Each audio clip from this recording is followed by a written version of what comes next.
What's going on, guys? Sam Adams here, and welcome to another episode of The Drop. And this week we have a big release on the Nintendo Switch, as well as a free-to-play game that looks pretty cool coming to the PlayStation 4 after it was released on PC in April.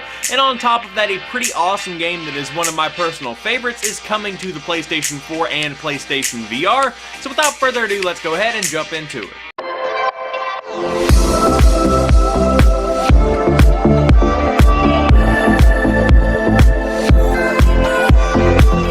Kicking things off this week, we have Splatoon 2 coming to the Nintendo Switch. For the first time, take turf war battles on the go with the Nintendo Switch system and use any of the console's portable playstyles for intense local multiplayer action. Even team up for new 4-player co-op fun in Salmon Run. 2 years have passed since the original Splatoon game was released, and 2 years have also passed in Inkopolis, the city where all of this stuff takes place in the game. So expect a fresh wave of fashion, not to mention new weapons and gear, dual wield the new Splat Dualies, strange name for a weapon, or stick to mainstays like chargers or rollers, which have been remixed with new strategic possibilities. As always, turf war is the favorite sport among Inklings, but they also dig ranked battles, taking down Octarians in a robust single-player campaign, and battling enemy Salmonoids in one dangerous part-time job, no matter which way you play, splat at home or on the go. What?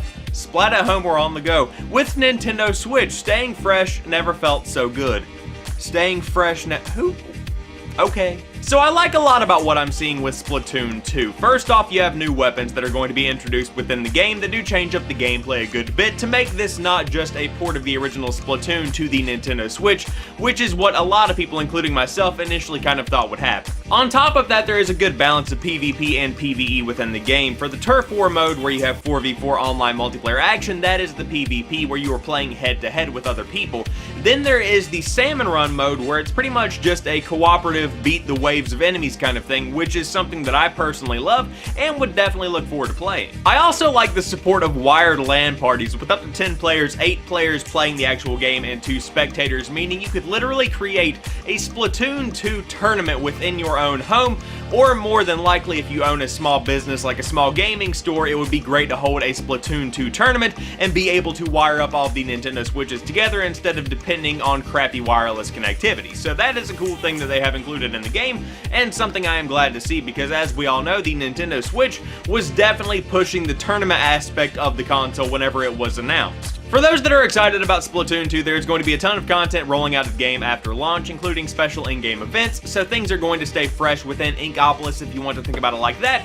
So this game probably does have some legs if you do like what Splatoon 2 has to offer, and it is coming, like I said, to the Nintendo Switch later on this week. Next up, Orcs Must Die is coming to the PlayStation 4. Slice them, burn them, skewer them, and launch them. No matter how you get it done, Orcs Must Die in this fantasy team action tower defense game from Robot Entertainment. Play as the powerful War Mage, Magical Sorceress, or Brutal Black Paw, unlike a lineup of other awesome heroes, each with unique powers and abilities. Go at it alone or in teams of 3, whatever you do, just don't let those ugly, greedy, vicious green guys into your rift. Battle your enemies across multiple modes and difficulty levels. Will you roast orcs in pits of lava, pound them flat with ceiling traps, or freeze them and shatter them with a slash? No matter what weapons or traps you choose, you're sure to have an orc killing blast. Over the past couple of years, Orcs Must Die has definitely made a name for itself in tower defense. However, this game specifically is kind of emphasizing the idea that you should probably get about 2 of your friends to really get the most out of your experience. You can totally play this game alone, you can go at it in a single player kind of fashion,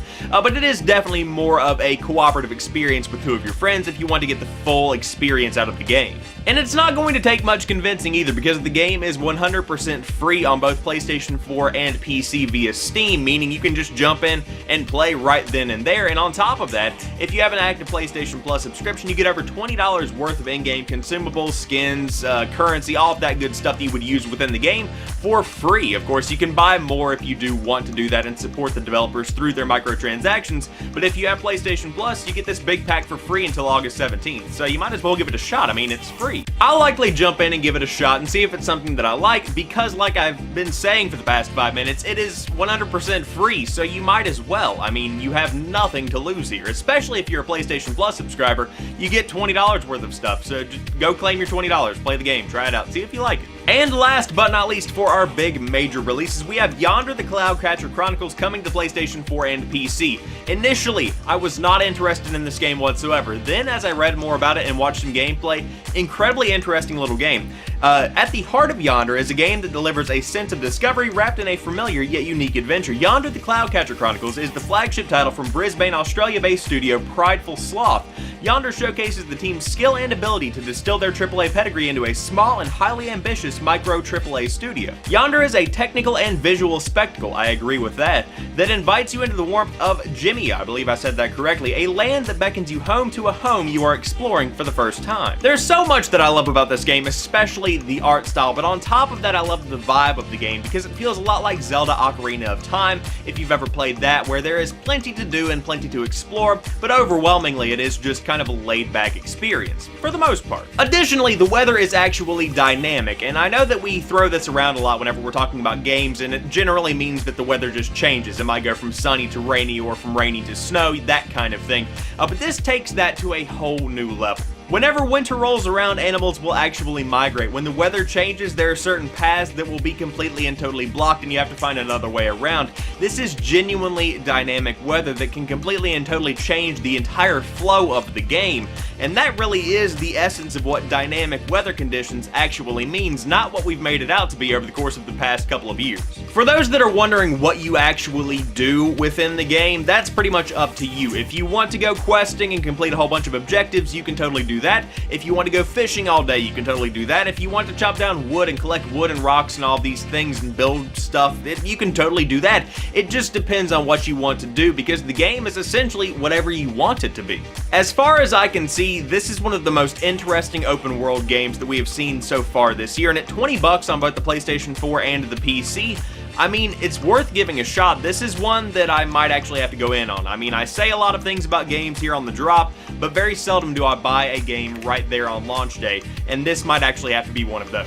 And finally, one last honorable mention, and that is that Superhot is coming to PlayStation 4 and PlayStation VR, and you do not have to have a PlayStation VR to play this game. In fact, I played through the entire campaign multiple times on the PC just on a standard 1080p monitor with mouse and keyboard, and it is a fantastic experience because time only moves when you do, so it's a big time manipulation kind of thing where you shoot a bullet, try and hit somebody. If you miss, they have a chance to shoot you, and then you have to kind of dodge that in slow motion.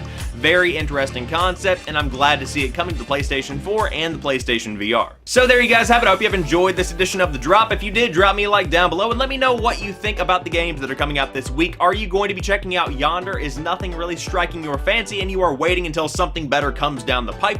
Let me know in the comment section down below, and if you happen to be new to the channel, I do upload new stuff throughout the week, so there is always something new right here when you do drop by to watch some videos. But as for right now, I'm going to go watch that Kingdom Hearts 3 trailer again because that was some really interesting stuff. I will talk to you soon. Peace.